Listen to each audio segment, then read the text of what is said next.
The Human Problem. A record compiled by Zixpher, observer for the Trilaction Dominion. Xylanthia Prime, GSY 10008, 3rd cycle. Prologue. My name is Zixpher. I am an observer. Nothing more.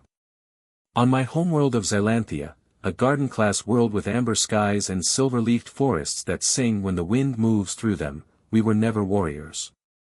The Xylans are recorders, historians, watchers. We document and we analyze. We do not fight. This is not a matter of philosophy. It is biology. We lack the aggression centers in our neural architecture. When the Trilaction Dominion arrived in GSY 9513, we did not resist. We could not. Their ships filled our skies, thousands of them, dark and angular against the amber glow.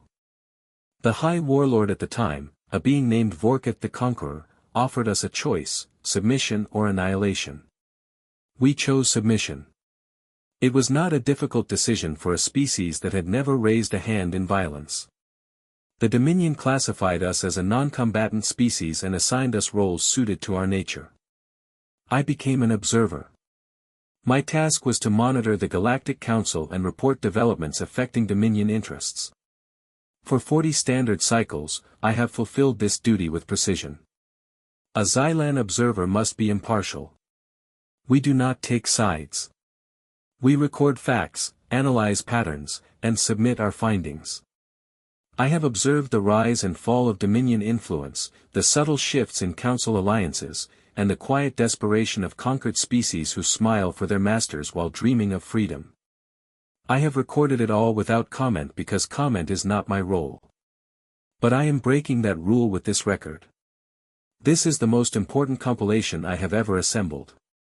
It concerns the species known as humans, from a world they call Earth.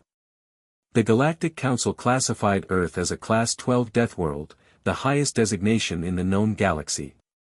To provide context, a Class 6 world requires caution.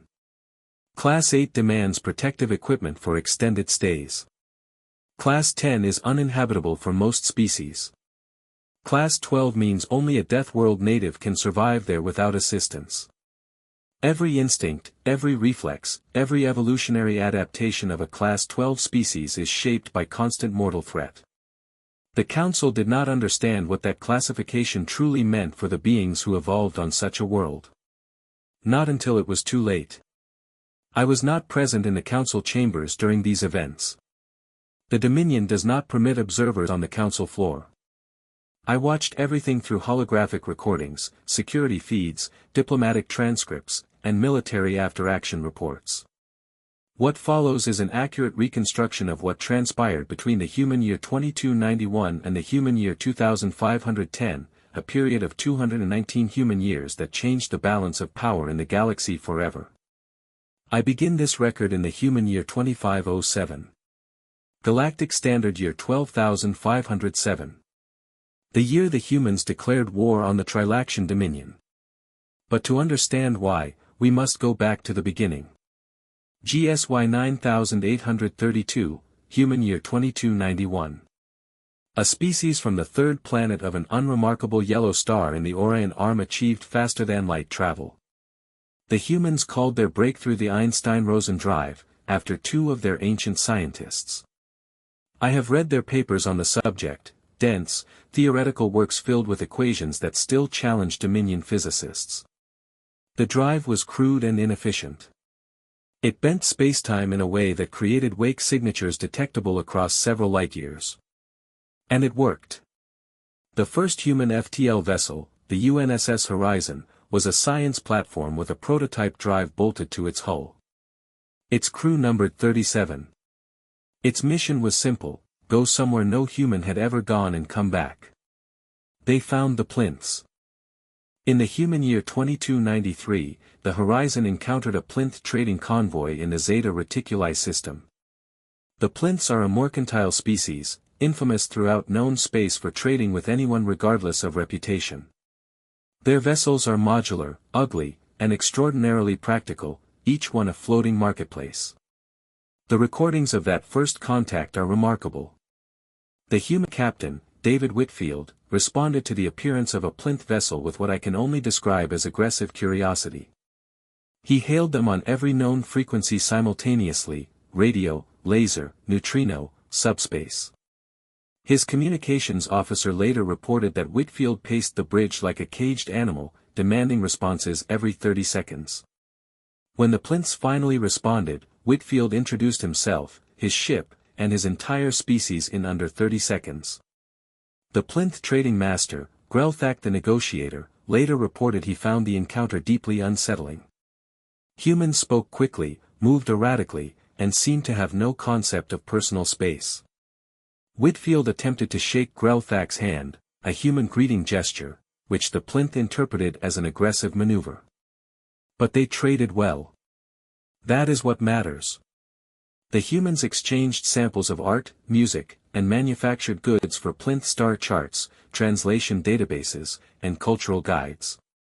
The trade was not equal by objective measure, a few paintings and metal sculptures for information the Plynths had compiled over centuries. But the Plynths considered it an excellent deal. They had acquired artifacts from a previously unknown species, and in the galactic marketplace, novelty commands premium prices.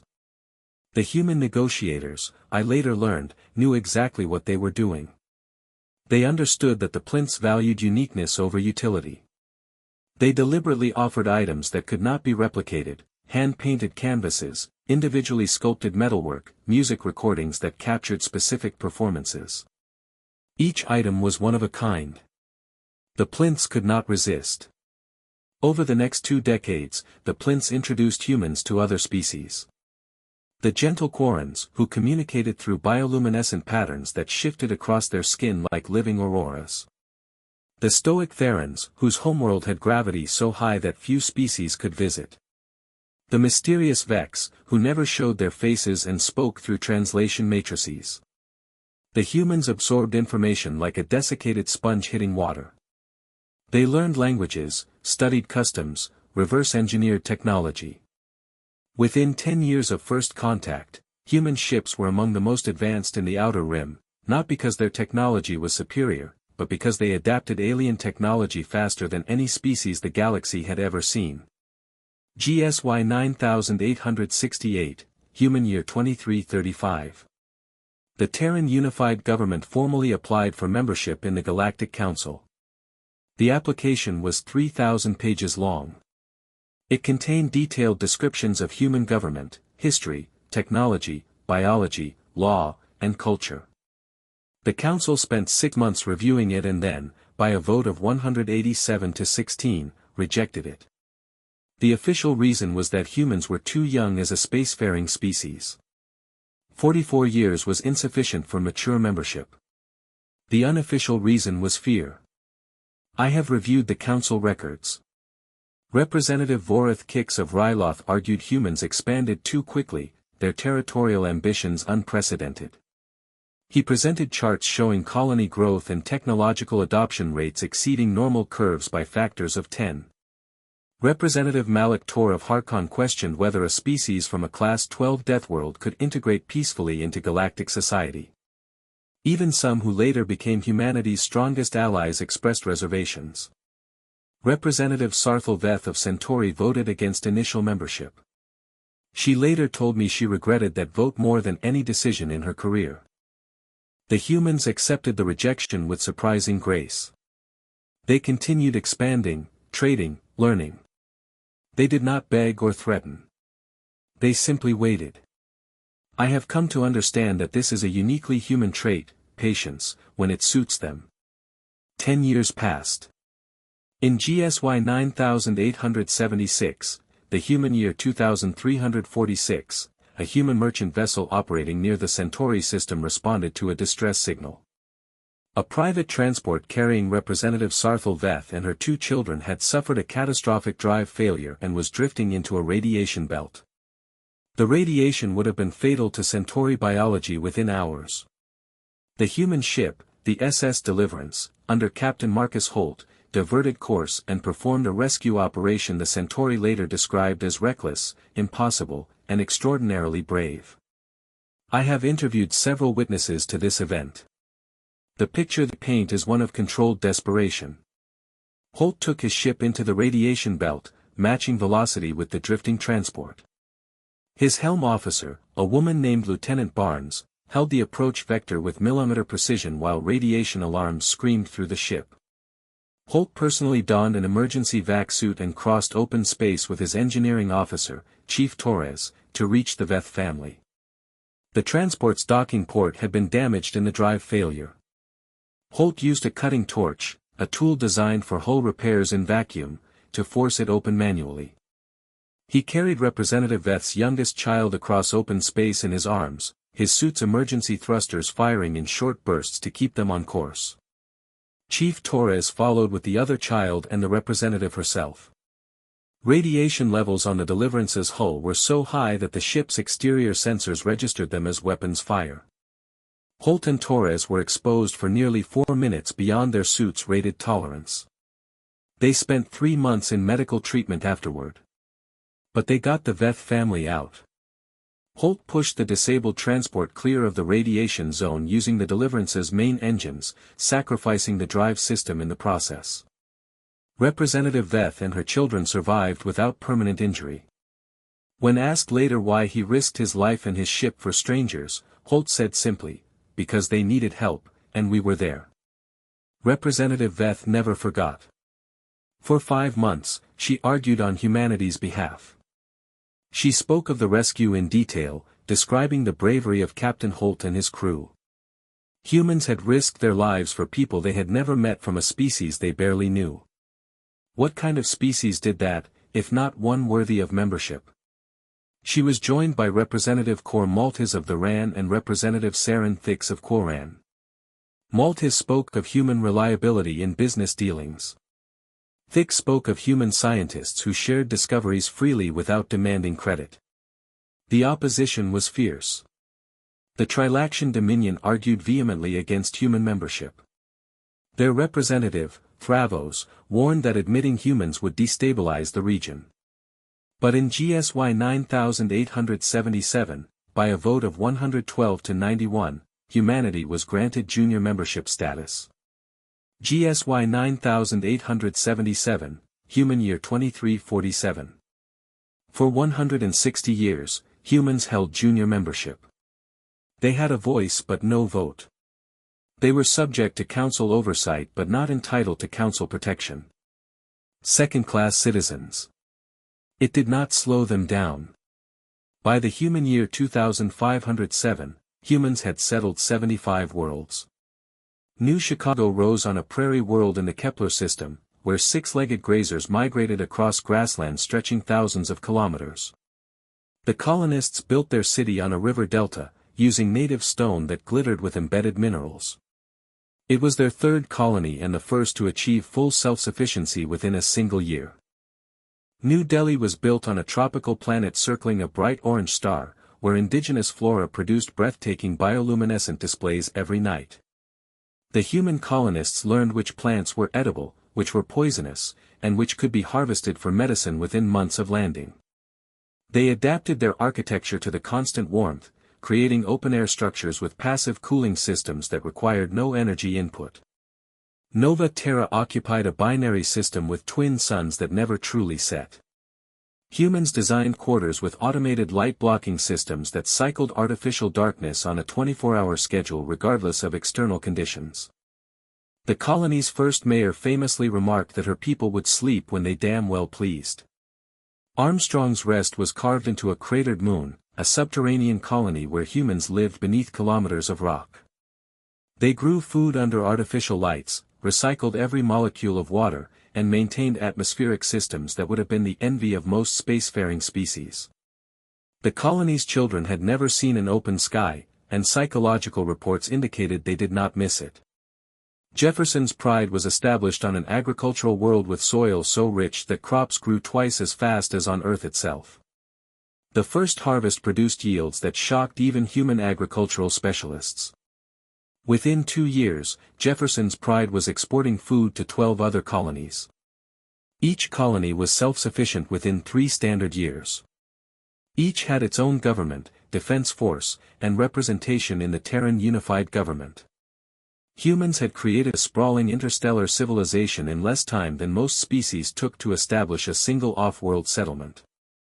It was this territory, these 75 worlds settled faster than any species in galactic memory, that became the catalyst. The Trilaction Dominion watched with growing alarm. The Dominion had existed for 6,000 standard years. They had conquered 100 of the 400 species in the galaxy. Their territory stretched across thousands of light-years. Their fleet numbered over 5,000 vessels. Their economy was among the most powerful in the galaxy. And now these deathworld primates who had achieved FTL only 2 centuries ago were colonizing worlds the Dominion considered their sphere of influence. I attended several Dominion Council briefings during this period. The recordings show a growing tension that was barely contained behind formal protocols. High Warlord Torvoss argued that humans represented an existential threat. He was a massive being, his carapace scarred from 100 battles, his voice carrying the weight of absolute authority. He presented projections showing human territory would equal the Dominions within a century if current expansion rates continued. His solution was simple and direct: crush them before they grew strong enough to resist. Prime Minister Velker Thrain advocated economic pressure and diplomatic isolation. He came from the administrative class of Trilaction society, where wars were measured in trade disruptions and influence was counted in treaties signed. He did not want war. He believed the Dominion could contain human expansion without firing a single shot. Commander Sithra Vex remained cautiously neutral. She was the youngest Dominion Council member and the only one with recent field command experience. She had studied human military history, their world wars, their nuclear standoffs, their colonial conflicts. She had analyzed their technological development curves, which showed acceleration rates that defied standard models. She did not share the High Warlord's confidence.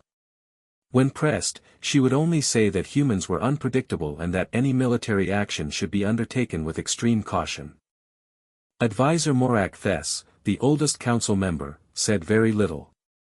He was ancient even by Trilaction standards, his carapace faded to a pale gray, his movements slow and deliberate.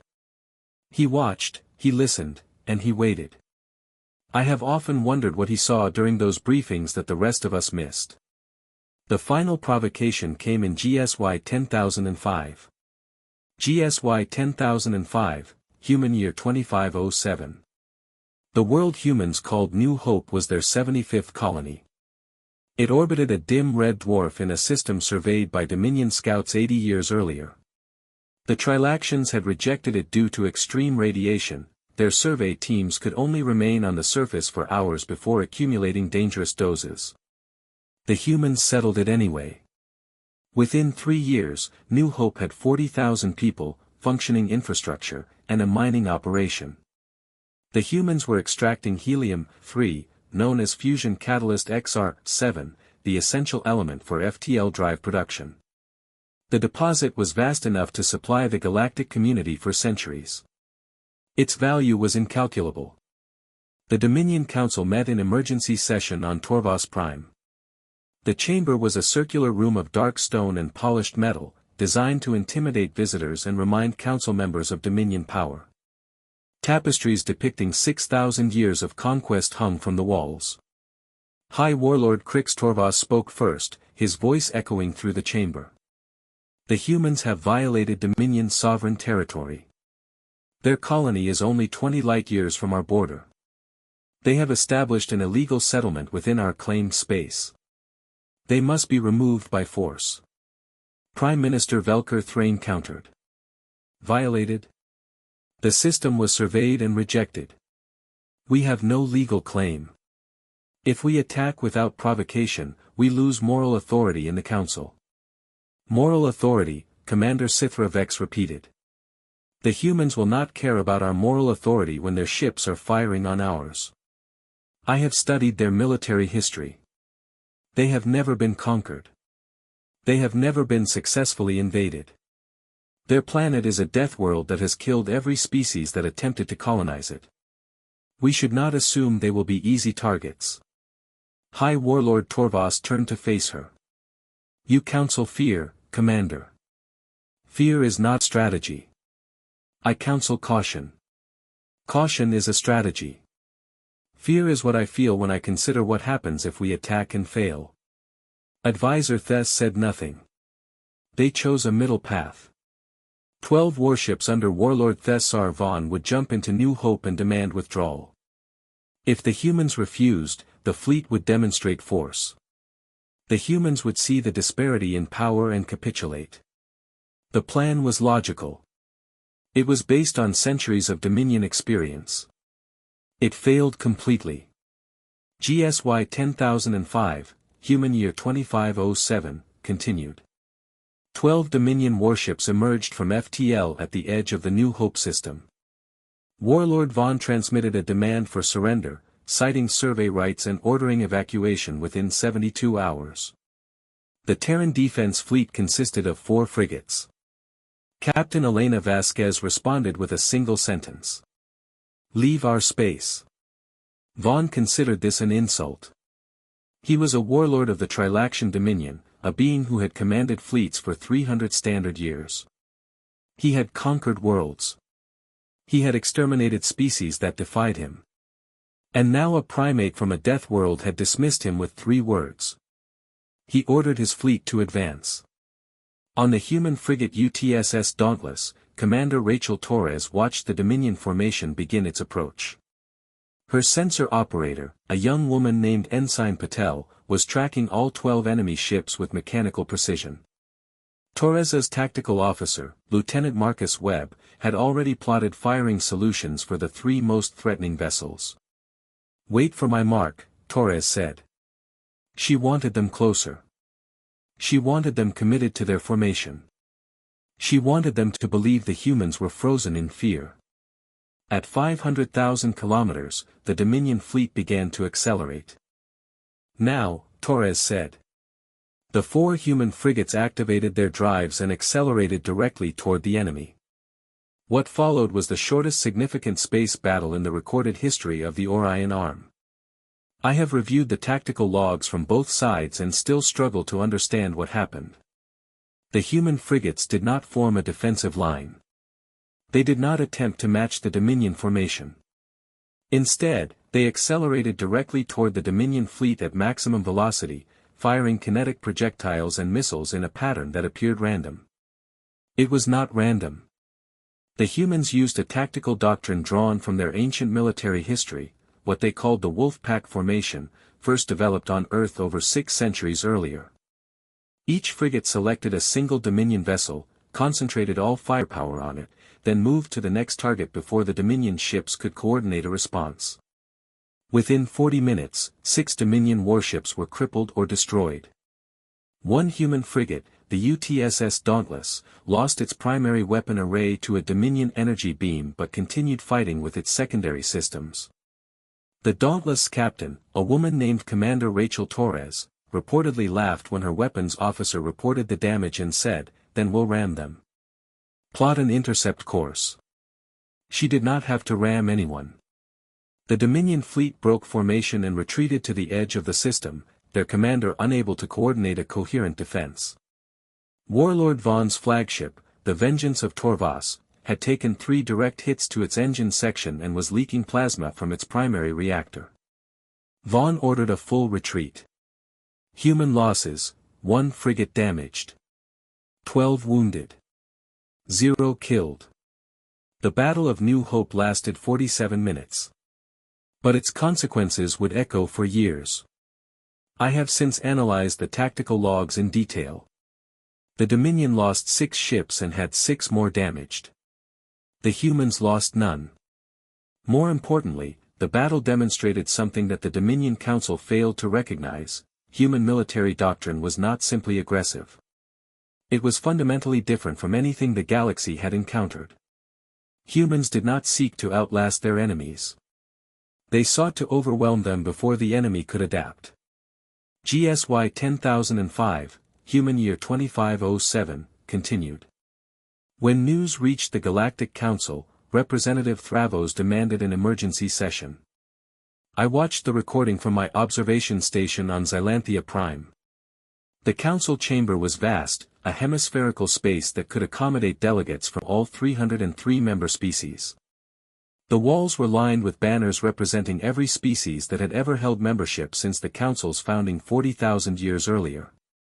The air was circulated through atmosphere processors that could maintain any breathable mixture simultaneously. Translators hummed at every station, converting speeches into native languages with microsecond precision. I have studied this chamber through holographic recordings for 40 standard cycles. I know its layout, its protocols, its history. But watching the recording of this particular session, I saw something I had never witnessed before, genuine fear in the expressions of representatives who had spent their entire careers projecting confidence. The High Arbiter, a Kryn named Valdros, called the session to order. The Kryn had served as arbiters for 40,000 years. Valdros, at 120 standard cycles, had presided over 7,000 hearings. He believed he had seen everything. He was wrong. Travos spoke of unprovoked aggression, of territorial violation, of a junior species attacking sovereign dominion vessels. The humans must be removed from this council. Their protected status must be revoked. Then Ambassador Oliver Parker of Earth rose to speak. I had studied Parker extensively. He was 50 human years old, approximately 40 standard cycles, young for a diplomat, old for a soldier. He had served as humanity's representative for 12 years. He was known for patience, precision, and an occasional temper. That day, his patience was exhausted. With respect, Representative Travos, your account is incomplete. Parker activated a holographic display showing the New Hope system. This world was surveyed by the Dominion 80 years ago. They rejected it because radiation would kill them within months. We have their own documents classifying it as uninhabitable. He paused. Human biology is different. We evolved on a world with higher background radiation than most garden planets. New Hope is uncomfortable for us but not deadly. We built a colony in a system no other species wanted. Travos tried to interrupt, but Valdros raised a hand for silence. Then your Dominion sent 12 warships to a system your own records classified as worthless. You demanded we abandon our colony. You threatened force. And when we refused to surrender, you attacked. The humans fired first. Travos shouted. The humans returned fire, Parker corrected. There is surveillance footage from both sides proving it. The chamber grew quiet. The Trilaction Dominion did not send 12 warships because of territorial claims, Parker said. They discovered something beneath that world. He replaced the star map with a geological survey.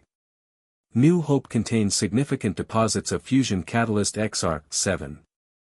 The Dominion rejected this world without a full survey because radiation made it too dangerous for their teams. We conducted the survey. We found the deposits. Now they want what we found. The chamber erupted. Representatives rose, speaking over each other in a dozen languages. Valdros struck his gavel 3 times, producing a sonic pulse that cut through the noise. Representative Malik Tor of Harkon, who opposed human membership from the beginning, rose. If the Dominion rejected this world as uninhabitable, on what basis do they claim sovereignty? The survey rights, Travos began. Give me rights to a painting, Representative Kor Maltese interrupted, his deep voice carrying across the chamber, and then tell me I cannot have it because I lack eyes to see it. That is the Dominion's argument. It is nonsense. Representative Saren Thix rose. Her bioluminescence shifted from anxious yellow to steady blue as she composed herself. The Quoran species did not have vocal cords in the conventional sense, they communicated through patterns of light and color that shifted across their skin like living auroras. The translation matrix rendered her words in a calm, melodic tone. The humans saved lives. I have verified the records of the Veth rescue personally.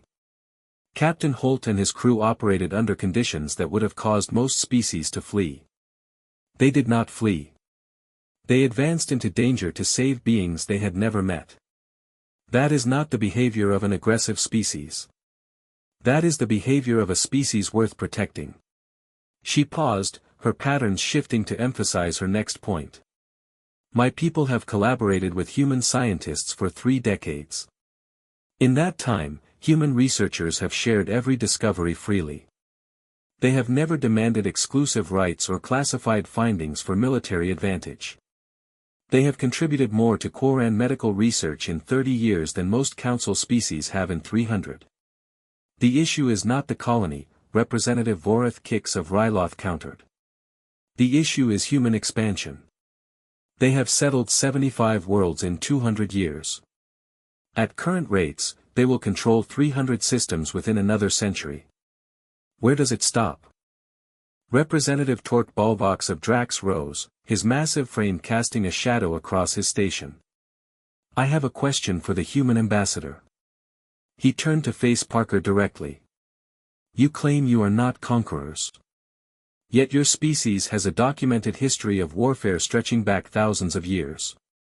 You have fought wars against yourselves, global conflicts that killed millions. You have exterminated species on your own world. How can you expect us to believe that you will behave differently among the stars? Parker met his gaze without flinching. We have fought wars. We have made mistakes. We have done terrible things to each other and to our world. But we have also learned. We have built institutions to prevent those mistakes from recurring. We have created laws to protect the vulnerable. We have looked at our darkest moments and chosen to become better. He paused. Every species in this chamber has a history of violence. The difference is that our history is fresh, our wounds are still healing, and we are acutely aware of the cost. We do not want to repeat our mistakes among the stars. We want to prove that we have grown beyond them. Balvox sat down without responding. Wherever we choose to stop, Parker replied. We are not conquerors. We do not claim territory that belongs to others. New Hope was unclaimed, uninhabited, and unwanted by every species in this chamber. We made it our home through our own labor and sacrifice. That is not aggression. That is pioneering. Representative Lyra Thess of Andoria rose. Her species was known for its measured, analytical approach to disputes. The question before us is not whether the humans were within their rights to settle New Hope. The question is whether their continued presence in this council serves the interests of galactic stability. The two questions are the same, Representative Orendal of Vex interjected, his translation matrix rendering his subsonic speech into precise galactic standard. If we expel the humans for defending themselves against an unprovoked attack, we establish a precedent that any species can be removed from this body through military intimidation. Is that the precedent we wish to set? Your logic ignores the broader context, Representative Tork Balvox of Drax countered, rising with visible agitation. Human expansion is unprecedented in scale and speed. They have settled 75 worlds in 2 centuries. They show no signs of slowing. At current rates, they will dominate the Orion Arm within 500 years. We must act now or accept that we will be rendered irrelevant. Relevant to what? Representative Thessamorn of Ither asked quietly. To whom? The galaxy is large enough for all species. The humans have taken nothing that belonged to anyone else. They have simply worked harder and faster than the rest of us. Representative Garrick Ven of Castia, the youngest representative present at 55 standard cycles, spoke last. I have observed the humans for 30 years. They are noisy, impatient, and frequently irritating. But they are not malicious. They are not conquerors. They are pioneers who happen to be faster and more determined than anyone expected. That is not a crime. The debate continued for 6 hours. Representatives from a dozen species rose to speak. Some argued principle. Some argued pragmatism. Some argued fear. Through it all, Parker sat motionless, his expression unreadable, watching the democracy he had believed in crumble around him. I have analyzed the voting patterns extensively. The outcome was never in doubt because the Dominion had spent centuries ensuring it could not be. They had conquered 100 species and held direct control over the council votes. They had extended economic favors to 50 more. They had intelligence on every major representative, secrets that could destroy careers, families, and species if revealed. The illusion of democratic deliberation masked a system where the Dominion's will was absolute. 3 species who had privately assured Representative Veth they would vote against expulsion voted for it instead.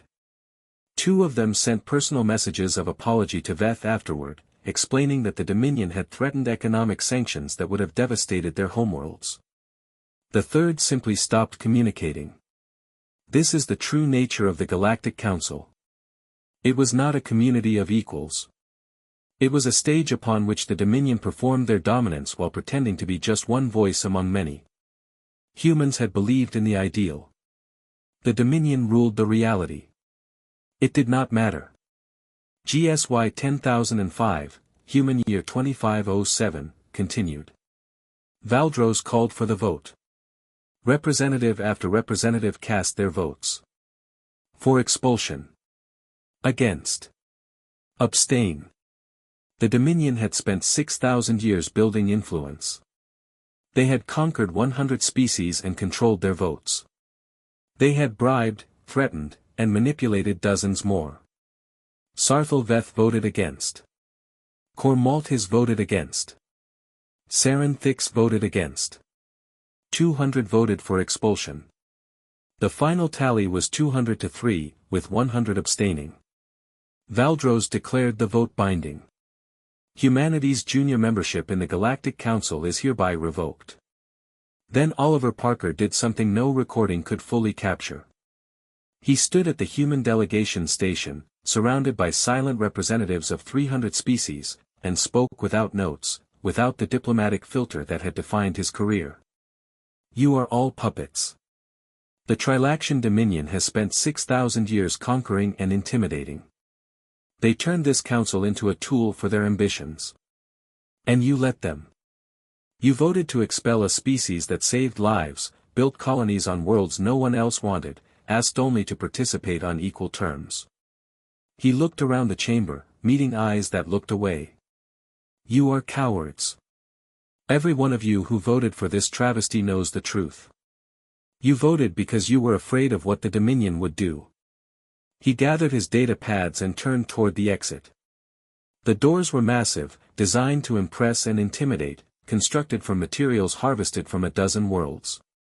They had closed behind countless delegations over 40,000 years, defeated species, humbled diplomats, broken representatives. Oliver Parker walked through them with his head held high. This is not over. The chamber doors closed behind him. The sound of their sealing was deafening in the silence. Outside the chamber, Parker walked through the corridors of the council building alone. His footsteps echoed on the ancient stone. He passed banners of species long extinct, memorials to civilizations that had risen and fallen while humans were still painting cave walls. He did not look back. The silence in the chamber lasted 17 seconds. No one spoke. No one moved. The representatives sat in their stations, processing what they had witnessed. A junior member species, barely 2 centuries into spaceflight, had just told the most powerful political body in the galaxy that they were cowards. And then walked out. Representative Sarthel Veth was the first to break the silence. She rose from her station and walked out of the chamber without a word. Representative Cormaltis followed. Representative Saren Thix followed. 3 exits. 3 species who had chosen principle over power. The remaining representatives sat in silence, alone with their choices. GSY 10005, Human Year 2507, continued.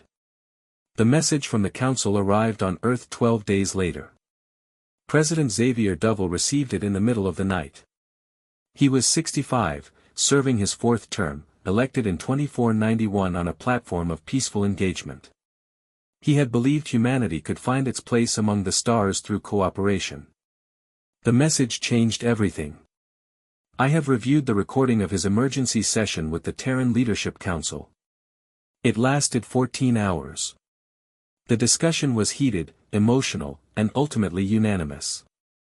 Admiral Marcus Steele, commander of Terran Space Command, presented the military assessment. He was 62, a veteran of 40 years, undefeated in 3 colonial conflicts. The Dominion outnumbers us 3-1 in total tonnage. Their ships are larger, their crews more experienced, their technology 6,000 years more developed. By every conventional metric, they should defeat us. He paused. However, our ships are faster and more maneuverable. Our doctrine emphasizes aggression and initiative. Our manufacturing is distributed across 75 worlds, they cannot cripple us with one strike. And our crews are humans. They evolved on a Class 12 deathworld. They do not break. They do not surrender. They will not stop fighting until the enemy is destroyed or they are dead. Dovell listened, asked questions, considered alternatives. Governor Maria Santos of New Chicago proposed a formal protest to the council. Senator James Walker of Earth proposed economic sanctions against Dominion-aligned species. Admiral Steele sat in silence, waiting. There was only one path forward. We spent 216 years trying to be good neighbors, Dovell said. We followed their laws. We respected their territories. We saved their people. We played by their rules. And this is how they repay us. He stood, placing both hands flat on the conference table. The recording shows his knuckles were white. The Council has expelled us. The Dominion has attacked us. They expect us to negotiate, to compromise, to surrender bits of ourselves until nothing remains. They expect us to be reasonable. He looked around the room. I am done being reasonable. Admiral Steele nodded slowly. Then let me show you what reasonable looks like when it fights back. The military leaders retired to a separate briefing room. The civilian government began drafting the diplomatic notifications, formal declarations of war, instructions to human ambassadors across the galaxy, messages to allied species. On the front lines, the soldiers did not wait for paperwork. The crews of the Terran Space Command had been preparing for this moment for years. On the UTSS Vanguard, Admiral Mitchell's flagship, Chief Engineer Marcus Webb was running final checks on the FTL drive. In the torpedo bays of the UTSS Moscow, loaders were arming munitions with practiced efficiency. On the bridge of the UTSS Valiant, Admiral Steele was reviewing tactical displays that he had memorized months ago. The war did not begin with a treaty or a ceremony. It began with 30 ships jumping into Dominion space without warning, their crews ready to die for a species that had been told it did not belong among the stars. The vote was unanimous. Humanity would sever contact with the Council and declare war on the Dominion. Dovell signed the declaration on June 15, human year 2507. The order was transmitted to every human military installation across 75 worlds. Fleet commanders received their mobilization orders within hours. Reserve crews were activated. Shipyards shifted from commercial production to military construction. Civilian shipping was requisitioned for logistics support. On Earth, in New Chicago, in New Delhi, in Nova Terra, in Armstrong's Rest, in Jefferson's Pride, on every human world across the Orion Arm, people gathered to hear their president's address. Dovell spoke for 12 minutes. He explained what the Council had done, what the Dominion had attempted, and what humanity was going to do about it. We are not looking for war, he concluded. But war has found us. And when an enemy tries to take everything you have built, you have two choices: you can surrender, or you can fight. I am choosing to fight. I hope you will choose to fight with me. The response was unprecedented in human history. Recruitment centers reported lines stretching for kilometers. Military production facilities began operating around the clock. Civilian engineers volunteered to work on warship construction. Retired officers returned to active duty. Within 3 weeks, the Terran Space Command had doubled its operational strength. GSY 10005, Human Year 2507, continued. The Dominion did not expect humanity to fight back. Their strategic assessments predicted a few dramatic raids followed by negotiation to seed new hope. They believed human morale would collapse once casualties mounted. They were catastrophically wrong. The Dominion's war plan assumed human passivity. They expected humanity to complain to the Council, to seek diplomatic intervention, to negotiate from a position of weakness.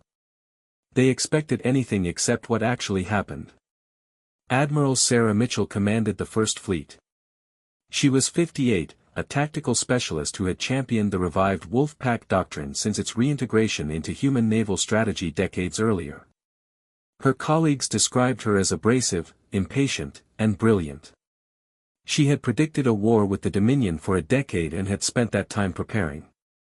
Her flagship, the UTSS Vanguard, was crewed by 850 of the best spacers in human space. Her tactical officer, Commander David Okonkwo, had served under her for 12 years. Her helm officer, Lieutenant Sora Tanaka, could execute maneuvers that most navigation computers refused to calculate. Her engineering chief, Master Chief Petty Officer Marcus Webb, kept the Vanguard running through battles that should have destroyed it. Mitchell trusted them with her life, and they trusted her with theirs. Her strategy was simple: hit hard, hit fast, and never let the enemy regroup. The first engagement took place at Proxima Transfer Station, a Dominion supply depot located 12 light-years from the human border. The station was a kilometer-long structure that serviced Dominion vessels operating in the sector. It stored munitions, fuel, and replacement parts for 3 full Dominion battle groups. Its loss would cripple Dominion logistics in the entire region. Mitchell's fleet of 30 warships jumped into the system without warning. They emerged from FTL at close range, less than half the standard safe distance. Dominion tactical doctrine considered such emergence profiles suicidal because the margin for error was measured in meters. Mitchell calculated that the risk was acceptable if it meant her fleet would be inside the station's defensive perimeter before the defenders could react. She was right. The Dominion escort vessels were still raising their shields when human torpedoes began striking their hulls. The first escort, the Sentinel of the Border, lost its primary reactor to a direct hit and disintegrated within 30 seconds. The second and third escorts followed within minutes. The station's defensive platforms, designed to engage targets at long range, could not track the human ships at such close distances. The station commander transmitted a surrender after 90 minutes of sustained bombardment. 2,000 Dominion personnel were taken as prisoners of war. They were treated according to human military protocols, fed, housed, and medically examined. Most were released within 6 months. Dominion losses: 1 major supply depot, 3 escort vessels, approximately 2,000 personnel. Human losses: 0. The battle sent shockwaves through Dominion High Command. They had never encountered an enemy who fought with such aggression. They had never faced a commander willing to risk an entire fleet on a single high-speed gambit. And they had never been humiliated by a species that had achieved FTL travel only 2 centuries earlier. On the Dominion side, the war was a series of shocks. I have interviewed survivors from both sides, a privilege of my position as an observer, and their accounts paint a picture of confusion and mounting dread. Warlord Thessar Vaughn, commander of the defeated New Hope force, faced court-martial upon his return to Dominion space. His testimony was recorded and archived. "They did not fight like any species we have encountered," he said. "They did not seek to preserve their ships or their crews. They traded hull for hull without hesitation. They accepted casualties that would have broken any other force in the galaxy. I have commanded fleets for 300 years, and I have never seen anything like it." His testimony did not save him. He was stripped of rank and imprisoned. The Dominion responded by mobilizing their border fleets. Within 3 weeks, 40 warships, including 2 dreadnoughts, the Hammer of Dominion and the Indomitable Will, assembled at the forward staging base and jumped into the New Hope system. They emerged in formation, a textbook deployment that had been practiced for centuries. The dreadnoughts took center position, their massive weapon arrays powering up. Escort vessels formed defensive screens around them. The commander, Warlord Thessar von Superior, a being named High Commander Thrax Corps, transmitted a final warning to the colony. Your defiance has been noted. Your destruction is now inevitable. Surrender the colony and the XR-7 deposits, and we will permit your colonists to evacuate with their lives. The human colonial administrator responded with a single phrase that the Dominion translators later confirmed was an ancient human military expression. I will not record it here. It was insulting. High Commander Corps ordered the bombardment to begin. Admiral Viktor Petrov was waiting. Petrov was 70 years old, a veteran who had commanded human ships for 35 years. His face was scarred from an engineering accident on his first command, a streak of damaged tissue that ran from his temple to his jaw. He never spoke about how he got it. His crew had invented a dozen stories, each more dramatic than the last. Petrov let them believe what they wanted. His second fleet consisted of 35 warships, including the heavy cruiser USS Moscow, his flagship. His crew was a mix of veterans from 3 colonial conflicts and fresh recruits who had never seen combat. Petrov had spent the 6 months before the war drilling them until they could execute his maneuvers in their sleep. He needed them to be perfect. He was about to ask them to do something no human fleet had ever attempted: ambush a superior force from behind a gas giant's gravity shadow, an approach vector so complex that most navigation computers rejected it as unsafe. Petrov had calculated the approach manually. He had been calculating orbital mechanics since he was a cadet. He trusted his math more than any computer. Petrov was 70, commanding the Second Fleet. He had anticipated the response and positioned his fleet behind the system's gas giant, using its gravity well to mask his approach. When the Dominion fleet began bombardment, Petrov's ships emerged from behind the planet and attacked from the flank. The battle lasted 6 hours. 22 Dominion ships were destroyed, 12 crippled, 6 escaped. Both dreadnoughts were among the destroyed. Human losses: 4 ships, 237 personnel. New Hope survived. GSY 10006, Human Year 2508. The Dominion shifted strategy. Unable to defeat humans in direct fleet engagements, they attacked supply lines, raided isolated colonies, and attempted a war of attrition. Admiral James O'Connell was tasked with countering this strategy. At 55, he was the youngest of humanity's 4 fleet commanders and by reputation the most innovative. Before the war, he had been a professor of tactical theory at the Terran Space Command Academy. His colleagues called him the Web Weaver because of the intricate defensive network he constructed. O'Connell's web defense was unprecedented in galactic military history. He deployed thousands of sensor buoys across human space, linked by encrypted communication relays. He established patrol routes that overlapped and intersected, ensuring that no point in human territory was more than 4 hours from a response force. He created rapid reaction teams stationed on commercial stations, ready to deploy on civilian vessels if military ships were unavailable.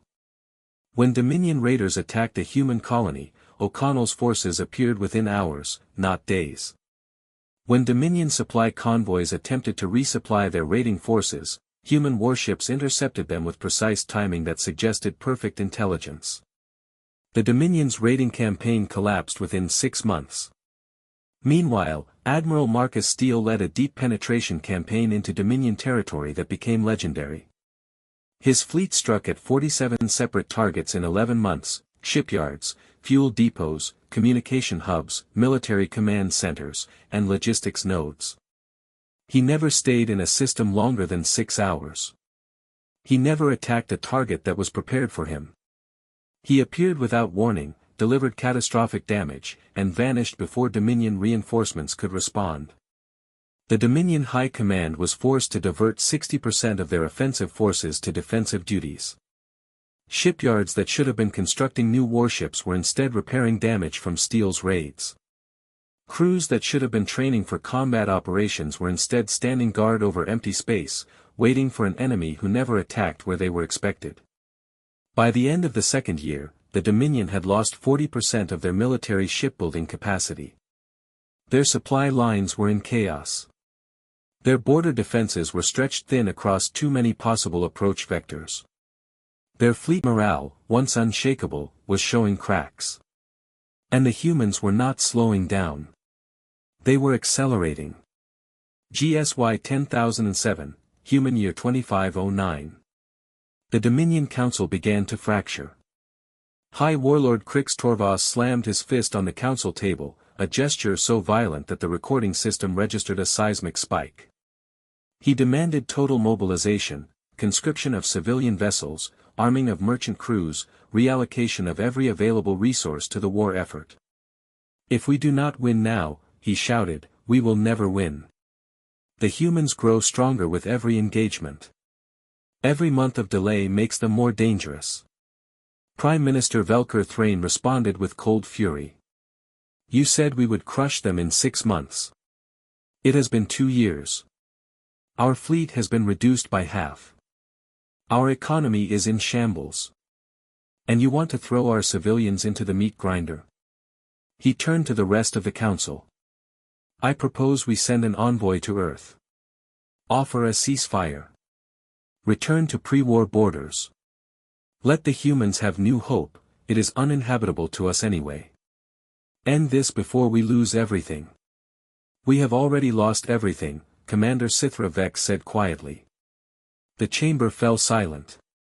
The commanders of the most powerful military force in the galactic quadrant sat in shock, hearing words none of them had ever expected to hear from their most respected fleet commander. Torvoss stared at her. Explain. Vex activated a tactical display that showed the current dispositions of both fleets. Red markers, Dominion forces, were scattered across the map, many of them damaged or low on supplies. Blue markers, human forces, were concentrated, moving in coordinated patterns that suggested a unified command structure. We have lost 40% of our fleet. We have lost 60% of our shipbuilding capacity. Our supply lines are compromised. Our intelligence networks have been penetrated. And the humans, she highlighted a cluster of blue markers deep in Dominion territory, are operating within our borders with impunity. They have achieved air supremacy over 3 of our core worlds. They have destroyed 7 major shipyards. They have killed, she paused, consulting her data, over 300,000 Dominion military personnel. And how many humans have we killed? Thrain asked. Approximately 40,000. The ratio was damning. Nearly 8 Dominion soldiers for every human. And the humans were the ones advancing. She had rarely spoken during the war, and when she did, her words carried weight. The military situation is worse than either of you realize. Human intelligence networks have penetrated our command structure. Our operational plans are compromised before we execute them. Human raiders are striking at targets we did not even know they had mapped. And every analysis I have seen suggests that the humans are holding back significant reserves. Reserves? Torvoss scoffed. They have been fighting at full capacity since the first day of the war. They have not, Vex said. I have analyzed their production rates, their recruitment patterns, their logistics flows. They are operating at approximately 60% of their estimated capacity. They are deliberately restraining themselves. Why would they restrain themselves? Thrain asked. I do not know. But it terrifies me. Then Advisor Morak Thes spoke. He had remained silent throughout the war. Through every council meeting, every briefing, every debate, he said nothing. When he finally spoke, the chamber fell silent. We underestimated them. We assessed their military capacity and found them inferior. But we did not assess their will. We did not account for where they come from. His ancient eyes scanned the council. They evolved on Earth. 99% of all species that ever existed there have gone extinct. 5 mass extinctions. Predators that can kill a human in seconds. An environment actively hostile to life. And humans not only survive, they thrive. They went from caves to stars in a few thousand years. He sat back. We measured their technology and called them primitive. We measured their numbers and called them small. We never measure their spirit. That is why we are losing. The council did not heed his warning. They ordered a final offensive, a massed assault on Earth itself. GSY 10007, Human Year 2509, continued. The fleet assembled at Torvoss Prime. 200 warships, including 6 dreadnoughts, gathered for the largest operation in Dominion history. The humans learned of the plan within 2 weeks. Admiral Steele gathered the 4 fleet commanders aboard his flagship, the UTSS Valiant. The recording shows 4 commanders exhausted by 3 years of war, who had lost friends and crew, who were unbroken. Their plan was audacious. Let the Dominion fleet assemble. Let it depart. Then strike Torvoss Prime while the fleet was en route. If the Dominion fleet continued toward Earth, they would return to a destroyed fortress. If they turned back, they would lose momentum. The Battle of Torvoss Prime lasted 3 days. It would be studied in military academies across the galaxy for centuries to come. 120 human warships jumped into the Torvoss system and immediately engaged the planetary defenses. The fortress was protected by 47 orbital weapons platforms, over 200 ground-based missile batteries, and a network of sensor stations that covered every approach vector. The Dominion had spent 3,000 years perfecting the defenses of their home fortress. The human fleet did not slow down. Admiral Mitchell's first fleet took the northern approach, engaging the orbital platforms in a running battle that lit up the system's sky with continuous weapons fire. Her ships were outnumbered 3-1 by the platforms alone, but she used the same ancient Wolfpack tactics that had worked at New Hope, concentrating fire on individual platforms, destroying them one by one while her ships took evasive action. Admiral Petrov's second fleet struck from the south, targeting the ground-based missile batteries. His ships descended into the planet's upper atmosphere, using the dense air to confuse the targeting systems of the Dominion missiles. The maneuver was risky. A single navigation error would send a ship crashing into the surface, but Petrov's pilots were the best humanity had. Admiral O'Connell's Third Fleet held reserve, positioned to exploit any weakness or respond to any counterattack. O'Connell monitored every sensor feed, every communication channel, every tactical display. His role was to see the battlefield as a whole and direct reinforcements where they were needed most. Admiral Steele's Fourth Fleet led the main assault on the fortress itself. His flagship, the UTSS Valiant, exchanged fire with the fortress's primary weapon batteries for 6 continuous hours. The Valiant was hit 17 times. Its shields failed 3 times. Each time, Steele's damage control teams restored them. Human losses mounted. Ships were destroyed by the dozen. Crews were lost by the hundreds. But the human fleet did not withdraw. On the second day, the Dominion fleet en route to Earth received word of the attack on their home fortress. The transmission was fragmented, human electronic warfare units were jamming Dominion communications, but the message was clear: Torvoss Prime was under assault. Commander Sithra Vex made the decision that would define the end of the war. She ordered the fleet to return to Torvoss Prime. The Dominion fleet burned their drives at maximum output, racing back across the light years they had traveled. The crews were exhausted, many of them operating on stimulants to stay awake. The ships were accumulating damage from the prolonged high-speed transit. Maintenance schedules were abandoned. Everything was sacrificed for speed. When they arrived, they found the fortress battered but intact, and the human fleet waiting for them. The final engagement began immediately. Neither side attempted communication. Neither side offered terms. It was simply a fight to the death. The Dominion fleet had the advantage in numbers, approximately 180 ships remaining against the human fleet's 85 combat-effective vessels. But the Dominion crews were exhausted, their ships damaged, their morale shattered by the realization that they had been outmaneuvered at every level. The human fleet was also exhausted. They had been fighting for 3 days without rest. But they were fighting for survival, and they fought like it. The engagement lasted 12 hours. At the end of it, 140 Dominion warships had been destroyed. The remaining 60 retreated into Dominion space, their commanders recognizing that further resistance would mean the complete annihilation of their force. Torvoss Prime's orbital defenses were destroyed. The fortress itself was heavily damaged, its primary weapon batteries silent, its command center a smoking ruin. The human fleet, having achieved their objective, withdrew in good order. The Dominion's military capacity was broken. News of the battle spread across the galaxy within days. The Plynth communication network, neutral in all conflicts, transmitted the information without editorializing. But the facts spoke for themselves. 200 Dominion warships had been defeated by 120 human vessels. Torvoss Prime, the seat of Dominion power for 6,000 years, had been humbled. 3 weeks later, the Dominion Council signed an unconditional ceasefire. The document was delivered to Earth aboard a Plynth merchant vessel, the Dominion too ashamed to send their own ships into human space. Admiral Steele submitted his final after-action report.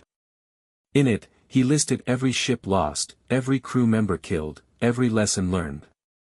He concluded with a single sentence: the Dominion is defeated, but not destroyed.